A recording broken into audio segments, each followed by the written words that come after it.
Eu gosto da história ou das histórias das pessoas mais velhas. Eu não sei se você já teve o privilégio, né, de puxar conversa com um avô, uma avó, uma pessoa mais velha, e você vai perceber nos olhos dessa pessoa a viagem para um outro tempo, com outros valores, outros pensamentos, outros contextos, um outro mundo. E geralmente essa viagem é feita com muita nostalgia, muita saudade. Eu não estou dizendo que esse mundo em que as pessoas mais antigas viajam seja necessariamente melhor do que o nosso. Eu acho que é um mundo melhor em alguns aspectos e pior em outros. A vida é assim. Mas é um mundo diferente. Nos últimos 10, 20, 30, 40, você imagina 70, 80, 100 anos, quantas coisas mudaram. Mas se a gente se aprofunda nessa viagem, vamos a 200, a 500, a 1000 anos. Veja, por exemplo, a ciência ou a medicina de 500 anos. Menos. O meu avô, eu já falei nele recentemente, médico. Meu avô se formou na década de 40. Como é que era a medicina na década de 40 e a medicina hoje? Como é que era a comunicação nos anos 80 e hoje? Quantas coisas mudaram? Quantas vão mudar? E toda geração olha para a geração anterior, incluindo os filhos para os pais, como uma geração de quase ignorantes. Os filhos, na medida em que se desenvolvem, olham para os pais e falam: você não sabe de nada. E hoje os pais recorrem aos filhos para auxiliá-los na tecnologia, filhos pequenos. 2, 3 anos, 5 anos, às vezes menos, né? São mais hábeis que os pais para mexerem nos celulares e nas armadilhas da tecnologia. São muito mais inteligentes do que nós para muitas coisas ligadas à tecnologia. Pelo menos, talvez não seja a palavra inteligente, mas são mais intuitivos do que nós. Já nasceram nesse ambiente, né? Agora, as gerações que virão olharão para as que estão hoje ocupando seus espaços com a mesma sensação. Porque cada geração sucede à próxima em conhecimento. Ainda que essa superação não seja necessariamente uma superação de sabedoria, mas de conhecimento.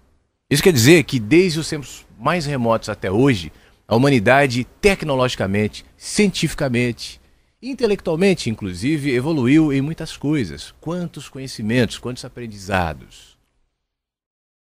Mas acontece que isso não pode tirar da gente a percepção do que realmente importa. E talvez esses seres mais simples, não necessariamente mais antigos, mas mais simples, talvez por ainda não terem se exposto a tantas distrações, a tanta tecnologia, a tantos pensamentos. Hoje nós estamos na era da informação, né? Que nós talvez sejam mais ligados às coisas mais simples da vida. E nesse vídeo eu quero te provocar nesse sentido.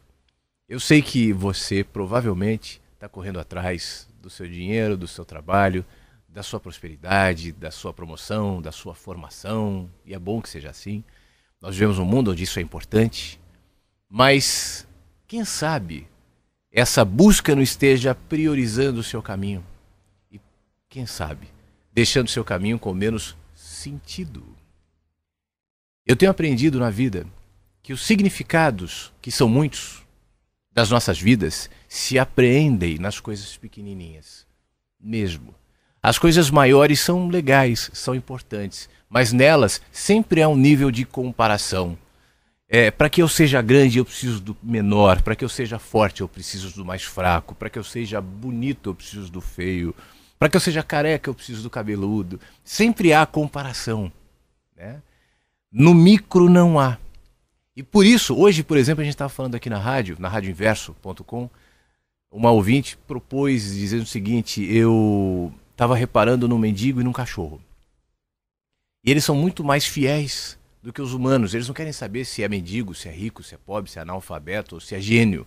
Eles estão juntos ali. Eu dizia para elas que isso não é porque eles são cachorros. Isso não é uma prerrogativa do animal. Isso é uma prerrogativa dos mais simples. Porque os mais simples nos estabelecem tantos níveis de comparação que nos vinculam, nos condicionam ou nos afastam uns dos outros. Eu estou contigo por você. Eu estou contigo porque eu te sinto. E essa é uma prerrogativa das crianças. dos idosos mais simples, das pessoas mais simples e dos animais também. Talvez esteja faltando esse entendimento em nós, que nos movimentamos com tanta velocidade, literalmente, em busca de prosperidade, de progresso, de dinheiro, de conhecimento, de riqueza, de informações, de desenvolvimento tecnológico, científico, e faz parte, e é bom.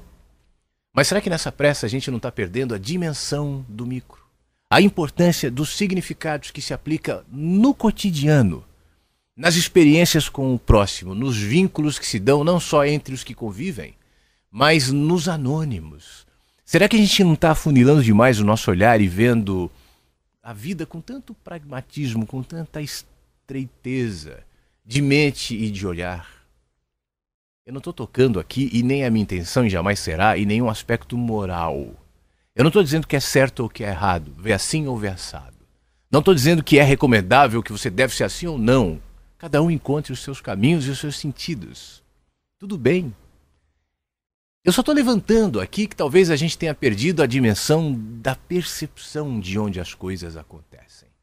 Talvez a gente esteja tão distraído com os nossos progressos, e são, com as nossas ascensões, e são, incluo não só as tecnológicas, científicas, intelectuais, aquilo que chamamos de espiritualidade, aquilo que chamamos de teologia, de conhecimento em todos os níveis, e tenhamos perdido a dimensão mais simples, mais cotidiana, mais presente e mais rica, que no fim das contas traz significado para as outras maiores.